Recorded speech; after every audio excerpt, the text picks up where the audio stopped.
नमस्कार. आज आपण ऐकणार आहोत रत्नाकर मतकरी यांची कथा इंटरव्ह्यू. त्यांच्या रंगांधळा ह्या कथासंग्रहामध्ये ह्या कथेचा समावेश केलेला आहे. ऐकूया इंटरव्ह्यू. ज्या वाचकांना रक्ताची शिसारी येते त्यांना आम्ही आधीच आश्वासन देऊन ठेवतो की या कथेत रक्ताचा एक थेंब देखील सांडलेला नाही. कथा अत्यंत साधी आहे. तिच्यात तुटलेली मुंडकी नाहीत की रक्ताच्या थारोळ्यात पडलेले देह नाहीत.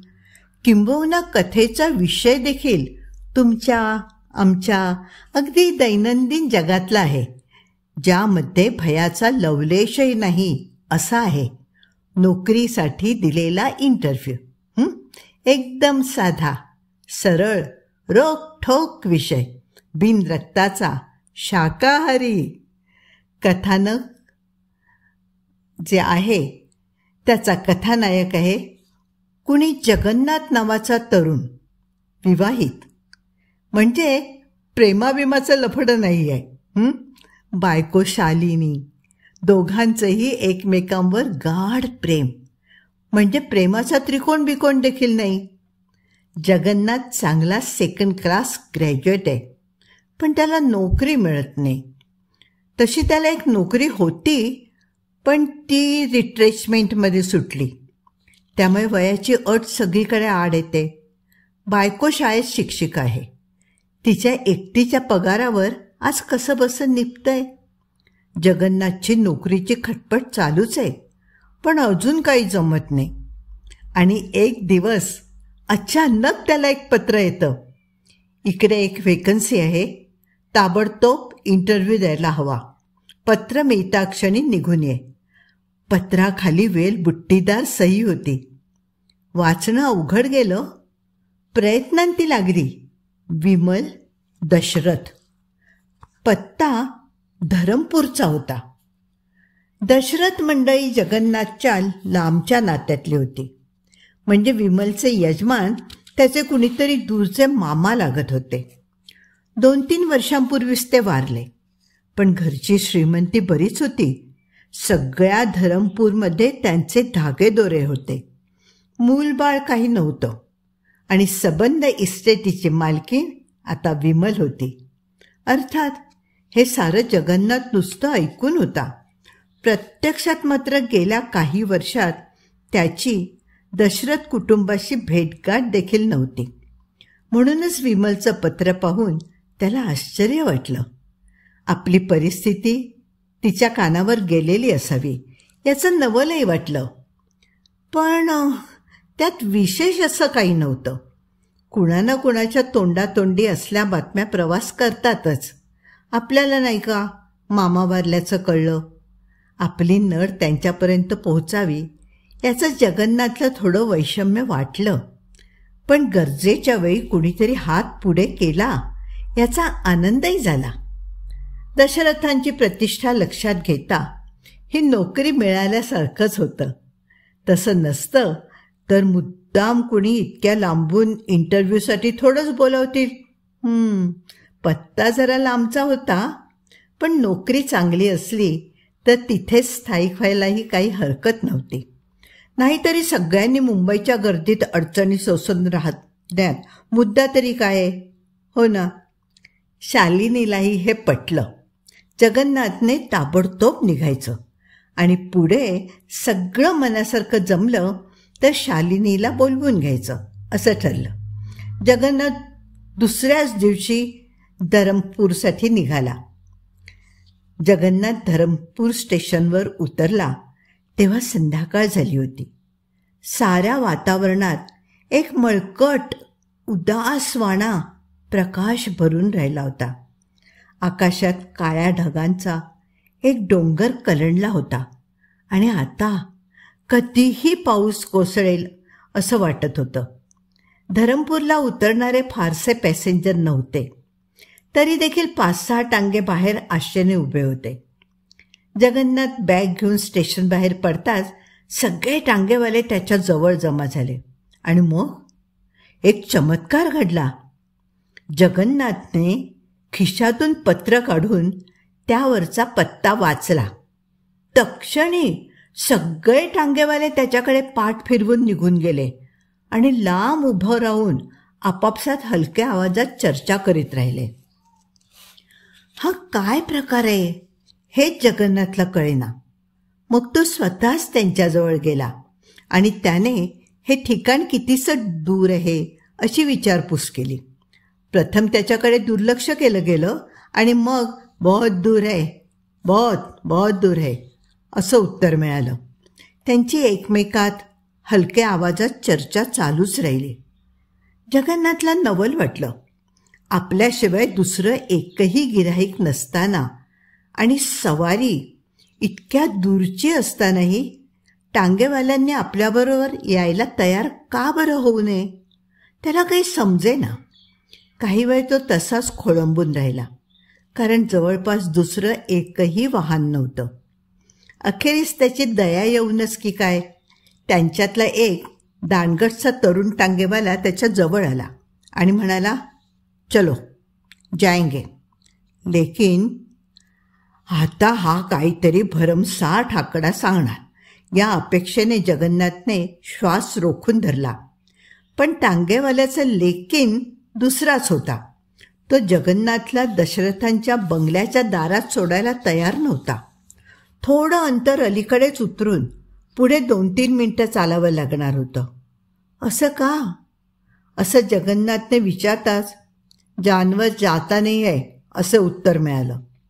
जगन्नाथने फारसा वाद घातला नाही, कारण दुसरा कोणी टांगेवाला यायलाच तयार नव्हता. तो मुकाट्याने टांग्यात जाऊन बसला. मात्र टांगेवाल्यांच्या वागणुकीचं आणि त्या विचित्र अटीचं त्याला पुन्हा पुन्हा आश्चर्य वाटत राहिलं. आता चांगलाच काळोख पडला होता. दशरथांचा बंगला गावाबाहेर होता आणि गाव सोडल्यानंतर वाटेने दोन्ही बाजूंना जंगल होतं. दूर कुठेतरी एखाद्या खोपटातला दिवा मिणमिणताना दिसे तेवढाच. जंगलात कोल्हेकुई सुरू झाली होती. आजवर शहरात राहिलेल्या जगन्नाथला ते ऐकून बेचैन व्हायला झालं. पण टांगेवाल्याने टांग्याचा वेग वाढवला. जसं काही शक्य तेवढ्या लवकर सवारी सोडून त्याला परत गाव गाठायची घाई झाली होती. रस्ता तसा खराब नव्हता, पण काळोख आणि वाढती कोल्हेकुई यामुळे मन उगाचच धास्तावल्यासारखं झालं होतं. आणि एकाएकी कोल्हेकुई थांबली. सगळीकडे शांत झालं. बारीक पाऊस टांग्याच्या छपरावर वाजू लागला. पावसामुळेच कोल्हेकुई थांबली होती, पण त्या आवाजाची देखील सोबत नाहीशी झाल्यामुळे सारं काही अधिकच निर्जन वाटू लागलं. त्यातून टांगेवालाही गुम्म बसून राहिला होता. तोंडातून चकार शब्द न काढता त्याने सारं लक्ष टांग्यावर केंद्रित केलं होतं. वो रहा दशरथ मेन्शन, तो एकदम ओरडला. जगन्नाथने बाहेर डोकं काढून पाहिलं. डोंगर उतारावर एक काळा कभिन्न वाडा एकटाच उभा होता. एकच छोटासा दिवा जळत असल्यामुळे तो अधिक भयान वाटत होता. बाहेर पडताना डोकं भिजल्यामुळे जगन्नाथाला पावसाची जाणीव झाली. या पावसात बंगल्यापर्यंत चालत जायचं म्हणजे चिंब भिजायला होणार होतं. पण त्याशिवाय इलाज नव्हता, कारण टांगा आधीच थांबला होता. त्याने फाटकापर्यंत पोहोचण्यासाठी टांगेवाल्याला विनवलं. टांगेवाला काहीच बोलला नाही. त्याने घोड्याला चाबूक मारला. घोडा जेमतेम 4 पावलं चालला आणि मोठ्याने खिंकाळून मागच्या पायांवर उभा राहिला. देखा, टांगेवाल्याने शांतपणे विचारलं आणि घोड्याला आणखीन एक फटका मारला. पण घोडा इंचभरही पुढे सरकला नाही. घोड्याला कशाची तरी भीती वाटत होती. ते जनावर कशाला तरी बुजत होतं. पण कशाला? कशाला बुजत होतं? जगन्नाथ हबकून गेला. पण अधिक काहीच न बोलता त्याने पैसे दिले आणि तो पावसातून चालू लागला. टांगा वळला आणि वेगात गावाच्या दिशेने परतला. घोड्याच्या टापा अस्पष्ट होत ऐकू येईन अशा झाल्या. तसे जगन्नाथला अधिकच एकटं एकटं वाटू लागलं. दशरथ मेन्शन एक प्रचंड दगडी वाडा होता. एखाद्या जुनाट किल्ल्यासारखा त्याच्या मांडणीचा थाट होता. सारं काही ओबडधोबड आणि रुंद. कुठे कसली कलाकुसर नाही की रेखीवपणा नाही. अर्थात हे नुसतं जगन्नाथला जाणवलेलं. नाहीतर काळोखात तो वाडा नीटसा दिसत कुठे होता? दिसतच नव्हता. वाड्याच्या मागे एक पहाड चढत गेला होता. पण आजूबाजूला एकही घर नव्हतं की खोपट नव्हतं. आसपासची जागा मोकळी, नुसतीच मोकळी होती. एक झाडसुद्धा तिथे वाढलेलं नव्हतं. सारं जसं काही एखाद्या मसणवटीसारखं निपचित मृत पडलं होतं.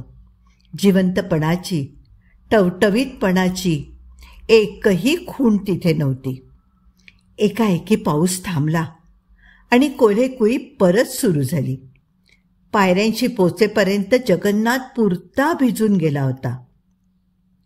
मग हा लांबवरून दिसलेला प्रकाश आता कुठेतरी लावलेल्या दिव्याचा होता. पण ओटा अंधारातच होता. त्या अंधारात कुई कुई खळ खळ कुई अशा तालात काहीतरी हलत होतं.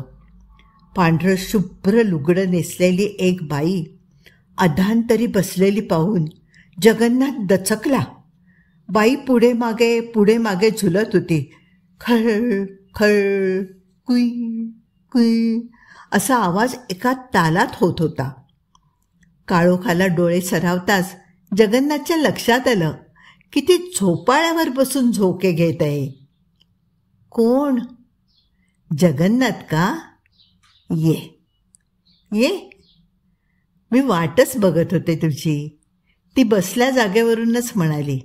तिचा आवाज गोड होता. जगन्नाथने ओळखलं, हीच विमल. जगन्नाथ पायऱ्या चढून वर गेला. एकदम त्याच्या ध्यानात आलं की दारात कुत्रं देखील नाही. अशा एकांत जागी कुणी कुत्रं न बाळगता कसं राहत असेल?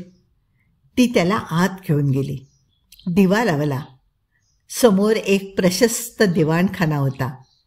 हात राखून न ठेवता शृंगारलेला.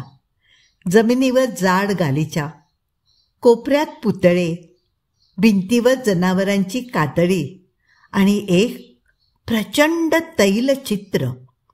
ते बहुधा मामांचं असावं. अलीकडेच रंगवल्यासारखं दिसत होतं. खाली त्यांच्या जन्ममृत्यूच्या तारखाही होत्या. चित्रातली व्यक्ती रुबाबदार होती, पण चेहरा पडखाऊ वाटत होता. मिशा आकडेबाज होत्या, पण डोळे मंद होते. 2 भल्या मोठ्या हंड्यांमध्ये लावलेल्या विजेच्या दिव्यांच्या प्रकाशात विमल फारच आकर्षक दिसत होती. तशी ती तरुण नव्हती, परंतु तिच्या एकंदर हालचालींमध्ये एक प्रकारचं सामर्थ्य जाणवत होतं. सशक्त देहाशी चेहरा थोडा विसंगत वाटत होता, कारण तो काहीसा पांढूर पडला होता. केस मात्र अजूनही पूर्ण काळे होते. भिजलायस तू, आधी कपडे घे बदलून. विमलने त्याला न्हाणीघर दाखवलं. कपडे बदलून जेवण होईतो त्याच्या जीवात जीव नव्हता, पण आता त्याला पुष्कळ हुशारी वाटू लागली होती. सगळी कामं विमल एकटीच करत होती. कदाचित रात्रीच्या वेळेस गडी माणसं राहत नसतील, पण या बाईला सोबतीची गरज वाटू नये. तिने कुणालाच ठेवून घेऊ नये. या एवढ्या मोठ्या वाड्यात रात्रीच्या वेळेला ही बाई न घाबरता एकटी कशी काय राहत असेल? दुसऱ्या कशाचं नाही, पण चोरा चिलटांचा हिला भय वाटू नये. आणि घर गावात श्रीमंतीसाठी प्रसिद्ध, की चोरही इथे यायला घाबरत असतील. हां, पण का? कशासाठी? मघा टांगेवाल्याचा घोडा का बुजला? पण यातलं काहीच तिला विचारायचं धाडस जगन्नाथने केलं नाही. त्याने फक्त नोकरीविषयी आणि इंटरव्ह्यूविषयी विचारलं. ते सगळं तुला उद्या सांगते. हं, आता रात्र बरीच झाली आहे, तू झोप स्वस्तपणे, विमल म्हणाली. तिने टॉर्च घेतला आणि दोघे माडीवर गेले. त्याच्या मनात आलं, ही इतकी देखणी सुदृढ बाई, नवरा गेल्याला इतके दिवस झाले, रात्री कुणी इथे येत असेल का? पण हे असले वेडेवाकडे विचार त्याने ताबडतोब मनातून घालवून लावले. झोपायची खोली देखील खालच्या दिवाणखान्यासारखीच प्रशस्त होती. खोलीतला प्रचंड बिछाना सुसज्ज होता. अगदी पांघरून सुद्धा पायथ्याशी घडी करून ठेवलेलं होतं. जगन्नाथला थोडं आश्चर्य वाटलं, पण त्याचवेळी जीव सुखावलाही. दिवसभराच्या प्रवासाने अंग इतकं आंबून गेलं होतं की केव्हा एकदा बिछाण्यावर पडतो असं झालं होतं. विमलने जणू त्याच्या मनातलं जाणलं. मंद हसत ती म्हणाली, आता जाते मी, तू झोप. आणि दार लोटून ती निघून गेली. जगन्नाथच्या मनातली भीती आता नाहीशी होऊ लागली होती. मोजकेच, कामापुरते, गोड आवाजात हसतमुखाने बोलणारी, प्रत्येक काम स्वतःच आणि झपाझप उरकणारी विमल त्याला आवडली होती. बाहेरून किल्ल्यासारखा दिसणारा तो वाडा आतून इतका सुसज्ज आणि संपन्न आहे हे पाहून त्याला फार बरं वाटलं होतं. त्या घराची त्याला एक प्रकारची भीती वाटत होती आणि तरीही त्याविषयी एक आकर्षण वाटू लागलं होतं. ही खोली नक्कीच घराच्या मालकाची झोपायची खोली असावी. तिची सुसज्जता आणि संपन्नता यावरून ते कळत होतं. का कुणास ठाऊक ती खोली मामांची असावी हा विचार मनात येताच जगन्नाथ थोडा बेचैन झाला. त्याने दिवा मालवला आणि अंथरुणावर अंग टाकलं. पडल्या पडल्या खिडकीतून त्याला बाहेरचं मोकळं पठार दिसत होतं. त्याला चांदण्याचा राखाडी रंग चढला होता. ऐस पैस पसरलेल्या निव्वळ मोकळ्या जागेखेरीज दुसरं काहीच समोर नव्हतं. कसली हालचाल नव्हती, कसला आवाज नव्हता, घाबरण्यासारखं काहीही नव्हतं. तरीही तो उठला आणि त्याने खोलीचा दरवाजा आतून बंद करून घेतला. बाहेरच्या मोकळ्या पठाराकडे पाहता पाहता त्याला अलगद झोप लागून गेली. मध्यरात्री त्याला अचानक जाग आली, ती कसल्या तरी खळ असल्या आवाजाने. काय झालंय त्याला क्षणभर समजेच ना. अंधारातच त्याने खोलीभर नजर फिरवली आणि अचानक त्याची नजर समोर गेली, खोलीच्या दरवाजाकडे. एक गोष्ट लक्षात येऊन त्याच्या छातीत धस्स झालं. खळ असा आवाज झाला होता तो दरवाजाच्या कडीचा. त्याने पक्की लावलेली कडी आपोआप निघाली होती आणि दार सावकाश उघडू लागलं होतं. जागच्या जागी खेळल्यासारखा जगन्नाथ ते दृश्य पाहत राहिला होता. होता होता दार संपूर्ण उघडलं. दारात एक जख्ख म्हातारा उभा होता. बोडका, लांबुडक्या डोक्याला तुळतुळीत टक्कल पडलेलं, चेहरा सुरकुत्यांनी मढलेला, गालाची हाडं वर आलेली आणि अस्थिपंजर शरीर. डोळे मात्र निखाऱ्यासारखे चमकत होते. नजर जगन्नाथवर रोखलेली होती. नकळत भयाने जगन्नाथ मागे सरकला. त्याने उशी गच्च धरून ठेवली. म्हातारा दरवाजातून आत आला. सावकाश एक एक पाऊल टाकत तो पुढे येऊ लागला. जगन्नाथने किंकाळी मारली तर ती ओठातून बाहेर फुटलीच नाही. म्हातारा थांबला. त्याने जगन्नाथला उठून उभं राहण्याची खूण केली. जगन्नाथ यांत्रिकपणे उठून उभा राहिला.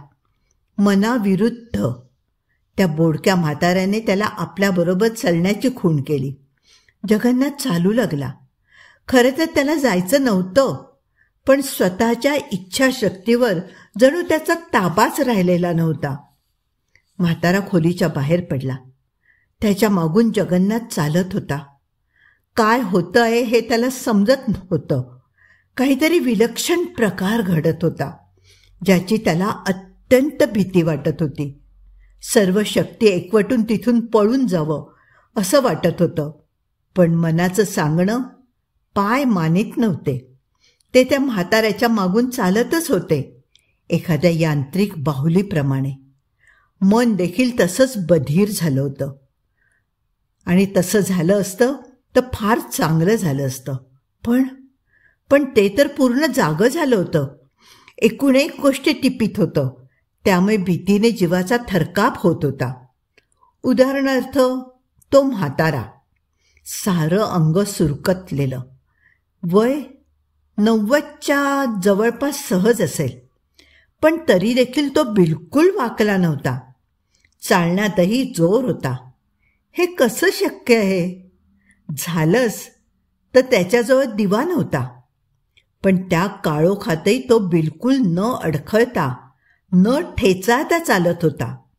खरं तर जगन्नाथला स्वतःचंही आश्चर्य वाटायला हवं होतं, कारण तो स्वतः देखील त्या अनोळखी घरात एखाद्या सराईतासारखा चालत होता. कुठे चालले होते ते? कुठल्या तरी पायऱ्या ते उतरत होते, दगडी पायऱ्या. त्या पायऱ्यांचा थंड स्पर्श उघड्या पावलांना असह्य होत होता, पण तरीही जगन्नाथ उतरतच होता. पायऱ्या मागून पायऱ्या, पायऱ्या मागून पायऱ्या. जगन्नाथ मध्ये क्षणभर थांबला. त्याबरोबर तो म्हाताराही थांबला. बहुधा जगन्नाथच्या पावलांचा आवाज बंद झाल्यामुळे. अचानक एक गोष्ट जगन्नाथच्या लक्षात आली.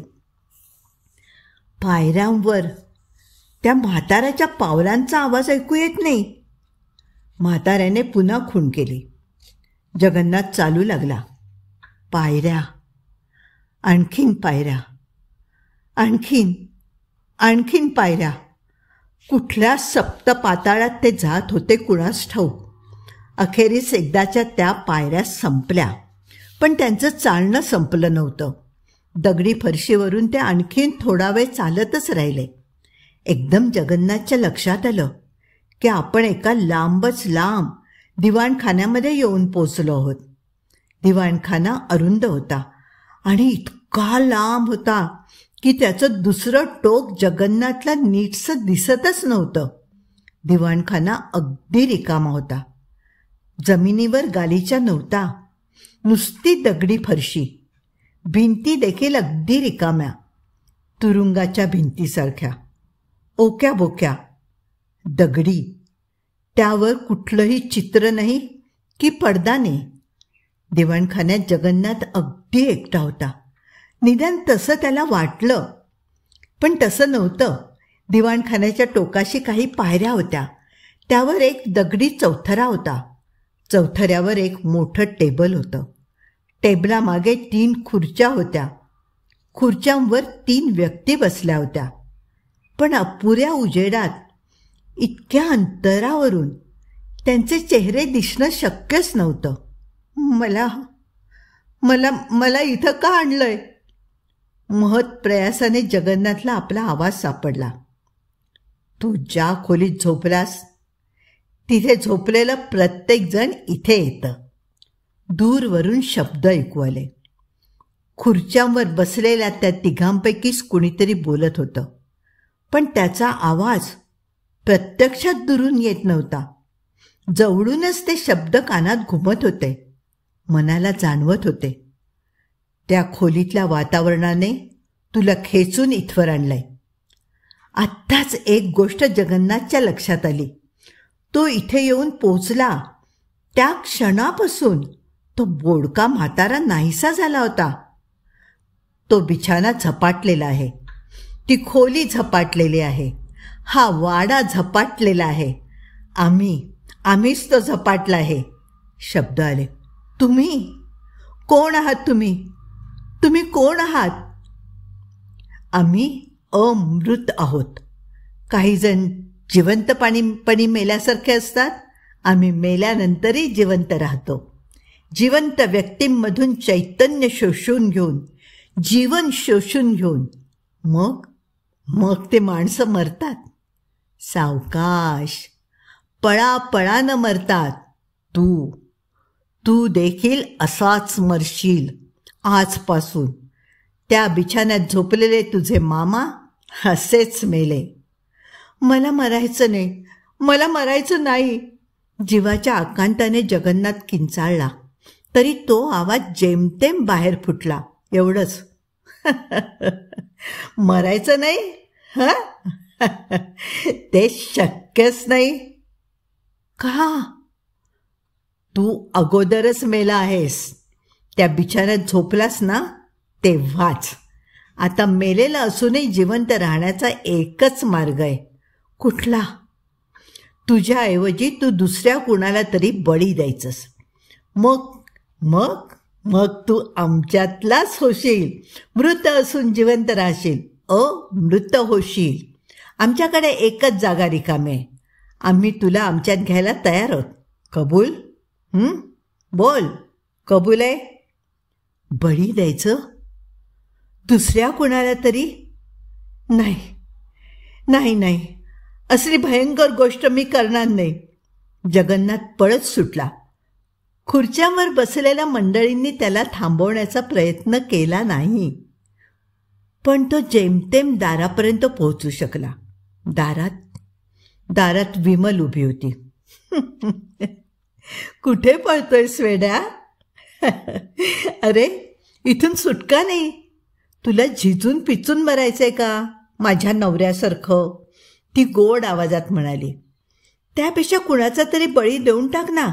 आपण मजेत राहू चिरंतन. आपल्याला मरणाची देखील भीती नाही. अरे, आपण आधीच मेलेलो आहोत. आपण फक्त जिवंत राहावं यासाठी नवीन नवीन माणसांना बोलावून घ्यायचं आणि त्यांचे बळी द्यायचे. बस एवढंच आपल्या हाती आहे. माणसं मात्र चांगली हवी, तरुण, सुदृढ. नाहीतर आपल्याला पुरेसं चैतन्य कुठून मिळणार? आत्ता जगन्नाथच्या डोक्यात प्रकाश पडला. यासाठी मामीने त्याला इतक्या लांबून बोलावून घेतलं होतं. मग बळी आणून देणार ना? त्या अटीवरच तुला आमच्यात सामील करून घेतलंय. चौथऱ्यावरील मधल्या खुर्चीत बसलेली व्यक्ती म्हणाली आणि पायऱ्या उतरून त्याच्या जवळ येऊ लागली. तो एक जाडजूड मांसल माणूस होता.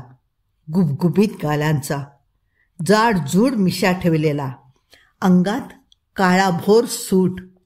हातातला कागद पुढे करून तो म्हणाला, हे करारपत्र. इथे सही कर. जगन्नाथ घुटमळला. कर सही, विमल गोड आवाजात म्हणाली. त्या वाचून दुसरा उपाय नाही आहे रे. थरथरत्या हातांनी जगन्नाथने आपलं नाव लिहिलं. मात्र सगळीकडे एकदम काळोख झाला. जगन्नाथ दचकून जागा झाला तेव्हा आपण मामांच्या बिछाण्यातच असल्याचं त्याला आढळलं. काय भयंकर स्वप्न! बापरे! त्याने घाम टिपला. अजून उजाडलं नव्हतं. उरलेली रात्र त्याने कुशी पालटत घालवली. पहाटे पहाटे त्याला झोप लागली. तो जागा झाला तेव्हा दिवस चांगलाच वर आला होता. त्याला रात्रीच्या त्या भयंकर स्वप्नाची आठवण झाली. दिवसाच्या उजेडात त्याची भयानकता थोडी कमी झाली होती. जगन्नाथ खाली उतरून आला. न्हाणीघरात गेला. तोंड वगैरे धुवून बाहेर आला. वाड्यात कुणाचीही चाहूल नव्हती. गडी माणसं तर नव्हतीच, पण विमलचाही पत्ता नव्हता. तो दिवाणखान्यात आला. अस्वस्थपणे इकडे तिकडे बघू लागला. आता कुठे शोधायचं हिला? अजून आपल्याला ह्या घरातल्या खोल्यासुद्धा पुरून. इतक्यात त्याचं लक्ष समोरच्या छोट्या चंदनी स्टूलाकडे गेलं. त्यावर एक दुधाचा ग्लास झाकून ठेवला होता. शेजारच्या बशीमध्ये फळं होती. स्टूलावरच एक चिठ्ठी होती. जगन्नाथने ती उघडली. बाजारात जाऊन येते. सोबतच्या पत्त्यावर 11 वाजता इंटरव्ह्यूला जाऊन ये. विमल. सोबत एक व्हिजिटिंग कार्ड होतं. त्यावर नाव होतं अमृत लॅबोरेटरीज, धरमपूर. बरोबर आणलेले ठेवणीतले कपडे चढवून जगन्नाथ कार्डवरच्या पत्त्यावर गेला. लॅबोरेटरी दुसरीकडे असावी. हे फक्त मॅनेजरचं ऑफिस होतं. कार्डच्या पाठीमागेच भेटीची वेळ आणि मॅनेजरची सही होती. पट्टेवालेला कार्ड दाखवताच त्याने जगन्नाथला आत सोडलं. आतलं ऑफिस चांगलं झगझगीत होतं. जमिनीवर हिरव्या रंगाचा मऊ मऊ गालिचा अंथरला होता. भिंतीवर 1-2च फोटो होते. एक ठसठशीत तारखांचं कॅलेंडर होतं. थोडक्यात ऑफिसचा थाट मुंबई फॅशनचा होता. कालपासून जगन्नाथच्या मनावर आलेलं भीतीचं सावट थोडंसं दूर झालं. समोरच एक प्रशस्त टेबल होतं. त्यामागे 3 खुर्च्या ठेवलेल्या होत्या. तिन्ही खुर्च्यांना सिंहासनासारखी रुंद शोभिवंत पाट होती आणि लाल मऊ मऊ गादी होती. तिनातल्या 2 खुर्च्यांवर दोघे मध्यमवयीन गृहस्थ बसले होते. त्यांनी जगन्नाथला समोरच्या खुर्चीवर बसायला सांगितलं. जगन्नाथ बसला. खुर्च्यांमागे सोनेरी रंगाचा नक्षीदार पडदा या भिंतीपासून त्या भिंतीपर्यंत लावलेला होता. त्याचं निरीक्षण करत राहिला. दोघेही गृहस्थ त्याच्याशी अत्यंत मृदू आवाजात प्रेमळपणे बोलत होते. जगन्नाथची नेमणूक पक्कीच असावी, कारण त्यांनी फार आडवाआडवीचे प्रश्न न विचारता इकडच्या तिकडच्या गप्पा सुरू केल्या. कुठल्या कॉलेजात होता? पहिली नोकरी कसली होती? धरमपूरमध्ये राहणं आवडेल का? हे आणि ते, असंच आपलं साधारण. जगन्नाथला खूप बरं वाटलं. इंटरव्ह्यूच्या कल्पनेने नाही म्हटलं तरी मनावर फार दडपण आलं होतं.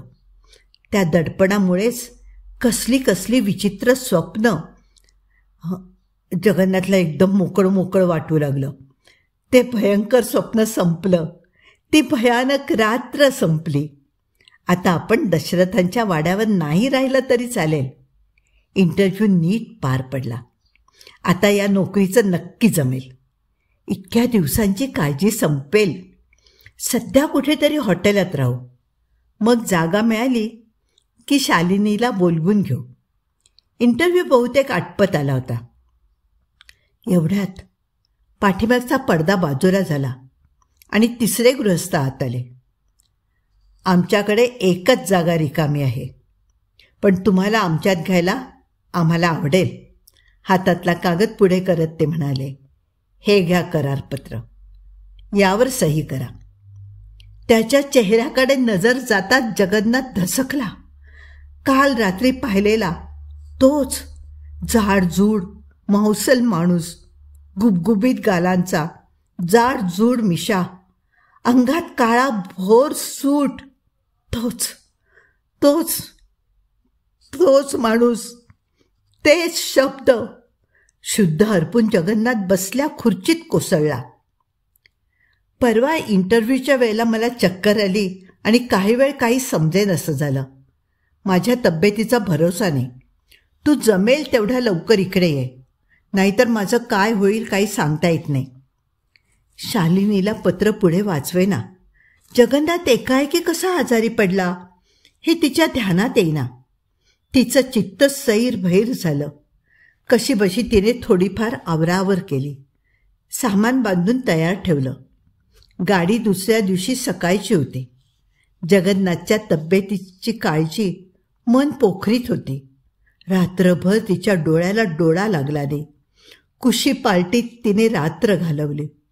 प्रवासात तर मन अधिकच अधीर झालं. कशीबशी ती स्टेशनवर उतरली. टांगेवाल्यांनी नेहमीप्रमाणे कुजबूज केली. कोणीच सवारी घ्यायला तयार होईना. शेवटी तो एकटाच टांगेवाला तयार झाला. तोच जगन्नाथला वाड्यावर घेऊन गेलेला. पण शालिनीचं त्या सगळ्या प्रकाराकडे फारसं लक्ष नव्हतं. गेल्यानंतर जगन्नाथ कुठल्या अवस्थेत भेटतोय इकडेच तिचे डोळे लागून राहिले होते. विमल दारातच भेटली, झोपाळ्यावर बसलेली. मी जगन्नाथची बायको, शालिनी म्हणाली. हे बरे आहेत ना? काहीच न बोलता विमल तिला वरती घेऊन गेली. मामांच्या झोपायच्या खोलीत बिछाण्यावर जगन्नाथ पडला होता. जगन्नाथ! शालिनी त्याच्या अंगावर कोसळली. जगन्नाथने डोळे उघडले. जगन्नाथ, तुम्ही बरे आहात ना? शालिनीने व्याकुळपणे विचारलं. हो शालिनी, तिला जवळ ओढून जगन्नाथ म्हणाला. मी बरा आहे. मला काही सुद्धा झालेलं नाही. इंटरव्ह्यू देखील चांगला झाला आहे. मला ही नोकरी मिळाली. नोकरी चांगली आहे, कायमची आहे. जगन्नाथचा आवाज ऐकला आणि शालिनीची सारी चिंता मिटली. मनावरचं दडपण ओसरलं. सुखाने डोळे मिटून ती बिछाण्यावर पसरली. माझं सगळं ठीक आहे शालिनी. जगन्नाथ तिचं डोकं हलकेच थोपटीत म्हणाला. मात्र काळजी आहे ती तुझी. तुला इथली हवा बिलकुल मानवणार नाही. शालिनी, शालिनी, तू फार दिवस जगणार देखील नाहीस. त्याच्या घशात आवंढा दाटून आला. विमलने खोलीचं दार लावून घेतलं आणि ती हसत हसत बाहेर निघून गेली. कथा इथे संपली आहे. पुन्हा भेटूया नव्या कथेसह.